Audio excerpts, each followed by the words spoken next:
දැනුම බෙදාගෙන ලංකාව වටේ යන ගමනේ අපි අද තවත් ලංකාවේ වටිනා තැනක් බලන්න යනවා. අපි දැන් ඉන්නේ කොග්ගල ප්‍රදේශයේ. බලන්න අර මාළු අල්ලන හැටි. ඒ රිටිපන්නේ ආකාරයට මාළු අල්ලනවා. අපි අද රිටිපන්නේ ගැන ඉගෙන ගනිමු.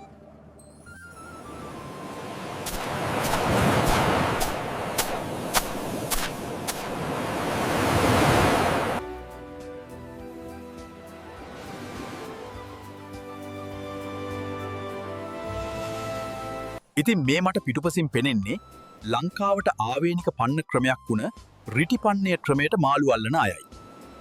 මම මේක ඔයාලට කියලා දෙන්නේ මාළු අල්ලන්න කියලා දෙන්න නෙමෙයි. මට ඕනේ ලංකාවට ආවේනික වුණ මාළු අල්ලන ක්‍රමයක් ගැන කියලා දෙන්න. මෙම ක්‍රමයට මාළු අල්ලන එක දැක ගන්න පුළුවන් ලංකාවේ දකුණු පළාතේ ගාල්ල, කොග්ගල, කතලුව, අහංගම, විදිගම වැනි ප්‍රදේශ කිහිපයක පමණයි. නොගැඹුරු මුහුදු පතුලේ ස්ථාවරව සිටුවන ලද කණුවක් හා ඒට තිරස්ව ගැටගසන ලද දණ්ඩක් භාවිතා කරනු ලබන අතර ඔහ රිටිපන්නේ ලෙස හඳුන්වනු ලබයි.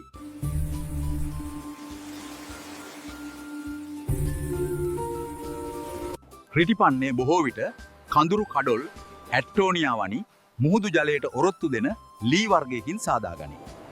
සාමාන්‍යයෙන් මාළුවෙක් අල්ලන්න මාළුවට ඇමක් භාවිතා කරනවා. නමුත් මෙම ක්‍රමයට මාළු අල්ලන්න ඇමක් භාවිතා කරන්නේ නැහැ. ඒකට ඒගොල්ලෝ පොඩි ලස්සන වඩක් කරනවා. ක්‍රමයේ තියෙන විශේෂත්වය ඒක තමයි. මේකට භාවිතා කරන්නේ දීවරයන් විසින්ම නිර්මාණය කරගන්න මෙන්න මේ වගේ විශේෂ බිලී කොක්කක්කලයි. මේකට ඉයම් හා සිහින් වාණි කම්බියක් අරගෙන ඉතාමත් සූක්ෂම ලෙස මේ බිලී කොක්ක නිර්මාණය කරගන්නවා. හරියට කුඩා පණුවෙක් හෝ ඉස්සෙක් විදිහට. ඉතින් මේකට රැවටෙන මාළු කන්නේ මේ බිලී කොක්ක. මේ සඳහා කිතුල් පිත්තකින් සාදාගත් බිලී පිත්තක් භාවිතා කරනවා. මාළුවත් නහින්නේ කටින්දා කියලා කතාවක් අහලා තියෙනව නේද? දැන් බොහෝ විට සංචාරකයින්ගේ ප්‍රදර්ශනයට පමණක් සීමා වුණ මේ රිටිපන්නේ ක්‍රමය ගැන ඔයාලා ගොඩාක් දේවල් ඉගෙන ගත්තා නේද?